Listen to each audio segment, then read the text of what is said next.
Do you think he's fit to serve, the president? You think he's fit to serve now and through January 2029?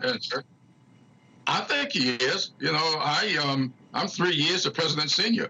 So I do know, as I said earlier to someone, there are times when I'm looking for my eyeglasses and I got them on.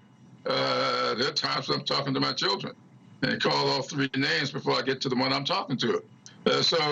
These things happen, but whether or not that is the sign of anything more serious than that, I don't know. He's 81, I'm 84.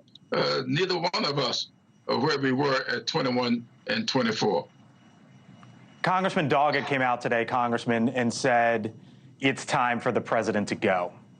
He said, respectfully, thank you, sir, but we need to move on. I'm wondering, are there more Congressman Doggetts out there that you know of, and if so, how many? Well, I don't know of any others. I'm sure there probably are. I saw Senator Peter Welch earlier today, who was in the House, now in the Senate, saying something similar. And I suspect that we all have our opinions.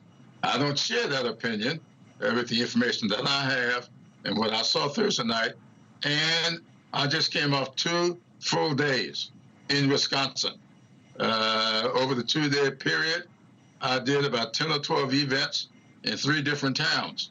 And I have seen nothing out there but strong support for Joe Biden. And I hope it stays that way. But we'll have to wait and see.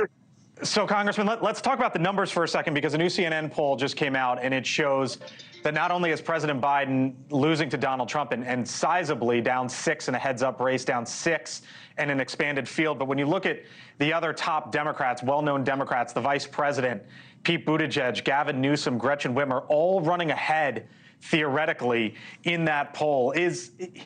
How do you make the case that the president right now, Congressman, is the best messenger and is the best person for the Democratic Party when you see that and you see those numbers?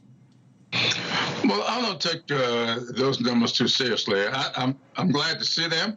It gives all of us a good opportunity to see that there is a pretty deep bench, if required. I'm going with the first team at this point. And if something were to happen with the first team, then we'll take a look at those other people downstream. But right now, I am for Joe Biden from what I've experienced out there. And I've just got home last night after leaving Washington Friday morning, going first to Florida, then to Wisconsin. Joe Biden has not lost with the American people. His problems are within the bubble up there in Washington. So you say if something were to happen, and you know this, Congressman, but for our audience watching us here on NewsNation or listening to us on SiriusXM, you are revered, sir. You are esteemed within the Democratic Party. Folks point to you as part of the reason why President Biden is the president. And I wonder, sir, if there is ever a scenario in which you could envision yourself going to the president and doing what Lloyd Doggett did, which is saying, sir, it's time to go. No, there's no scenario within which I would do that.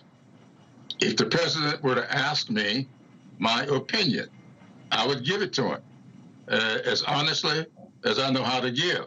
But and what would that opinion be now? I'm sorry? And what would that opinion be right now? Oh, I'm not going to share that with you. When he called and asked, and I do plan to talk with him later today or maybe tomorrow morning, and I'm going to tell him what I really feel. But I will tell you this. I'm going to tell you what it's not. And it's not to say to him, get out of the race. I will tell him exactly what his standing is with the American people as I perceive it. Then whatever may be going on with him personally, I do not know. But I'm going to give him the assessment of everything that I know. And then let him take that and use it with the way he and his family would like to use it. And you plan on talking to him, or believe you're talking to him later this evening or tomorrow? Yes. Thank you for watching, and make sure you go to joinnn.com to find NewsNation on your television provider. And don't forget to click the red subscribe button below to get more of NewsNation's fact-driven, unbiased coverage.